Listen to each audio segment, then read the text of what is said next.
Okay, so I'm with Mike Perlis, the new CEO of Forbes Media. You joined at the end of last year from SoftBank, and I believe you're the first Forbes CEO without Forbes as a surname. How's that? That's great. The Forbes family has been incredibly welcoming. I've known them all for a long time, and in fact have been advising the company for about 10 years. So I feel part of the Forbes family, and Steve Forbes and Tim Forbes, and Bob and Kip. The whole family have been very, very welcoming to me, and great opportunity and a real honor. I'm humbled by being the first non-Forbes to hold the CEO title. And you're here today in London launching a new print edition of Forbes. Yes. For Europe. Why Europe and why print? Well, we are a multi-channel distribution company these days.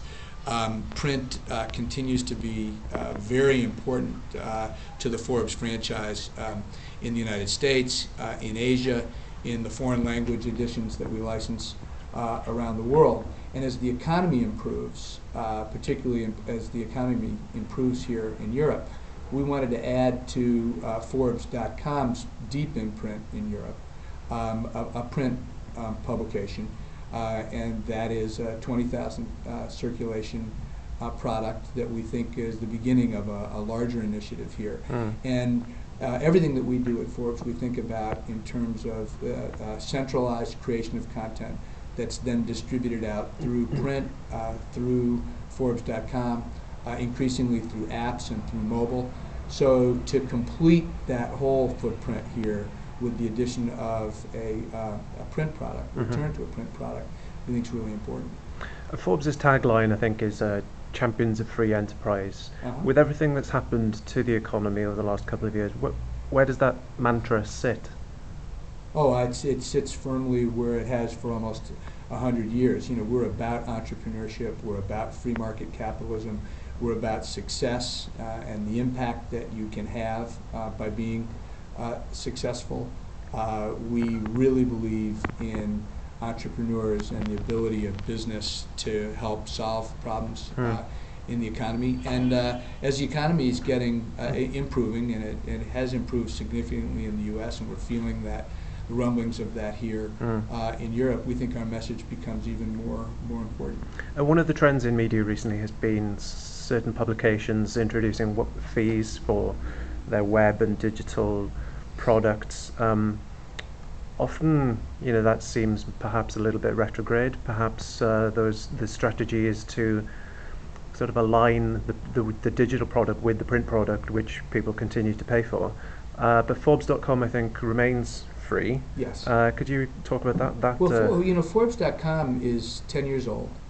Forbes.com was built independently of Forbes, the magazine, which we think was a key to our building a lot of scale with Forbes.com that no one else in our business sector has achieved. Our own numbers tell us that we have between 19 and 20 million unique visitors every month to Forbes.com. And we think scale, and scale in terms of reaching all of the people worldwide who are interested in hearing our message on Forbes.com is more important than what we consider would be de minimis revenues from creating a paywall. We create our revenue, our business model is through advertising, and advertising on the web works best when you get to scale. Yep. And we have gotten to scale. I think that some of the smaller players in the business space who are charging readers to go haven't achieved that kind of scale. So they're looking to supplement the revenues they could create from larger scale-based advertising with subscription revenues. And I wish them luck, but our model is smaller players. Well, like the Wall Street Journal, the FT. Well, I would say that, interestingly, the Wall Street Journal is the one other media outlet, particularly in the United States, that shares what Forbes has enjoyed, which is a really proud and desirable and highly sought after and high-priced print product with a scaled internet operation. Now, Wall Street Journal has charged for theirs from the very beginning and have been able to do it at scale. we've operated on a no charge basis with Forbes.com. But interesting, Wall Street Journal, strong print, strong internet. Forbes, strong print, strong internet. It's interesting because the conventional wisdom that's grown up is that if you can charge for anything, you can charge for business news and information, and yet what you're saying, Forbes finds itself with a similar strategy to consumer players like Mail Online, Guardian, trying to gain traction in the US through scale, but remaining free. Right. Well, I think that's right. We do charge, and we're a high-priced print product. That's the history and the dynamic of the print side of the Forbes house. The history and dynamic of the .com side of the house is to go for scale and to deliver for advertisers the scale that they're looking for and build a business model around those advertising revenues. So where do you sit as regards the tablet opportunity, the app opportunity? You don't currently have a version of the magazine on that device. We don't have a version of the magazine on the iPad or on Android, but we do have several products there. We decided to take a themed approach to what we do in the app world. We have an investing app that we update daily that allows our users to use their iPad to get to Forbes-based investing information. We have taken our lists, our Forbes 400 and our billionaire lists, and we have created an app around that's also updated and goes very deep. We have a half a dozen different ideas for themed apps that are in the pipeline that we'll be announcing through the course of the year. We may at some point go to, as you put it, a replica of the magazine on the app, but our plans are not headed there right away. Our Forbes.com site actually suits up really nicely on the iPad. When you go using your browser to Forbes.com, you have a very pleasant and pleasurable experience.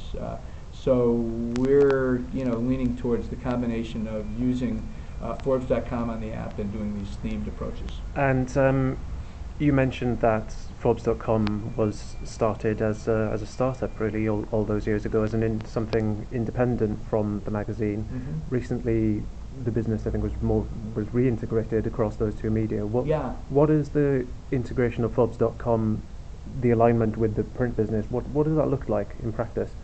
Well, let me go back to the beginning, as you described. Unlike a lot of traditional publishers, when Forbes set out to create Forbes.com, I think we made a very, very critical and, as it turns out, important decision to launch Forbes.com completely independently.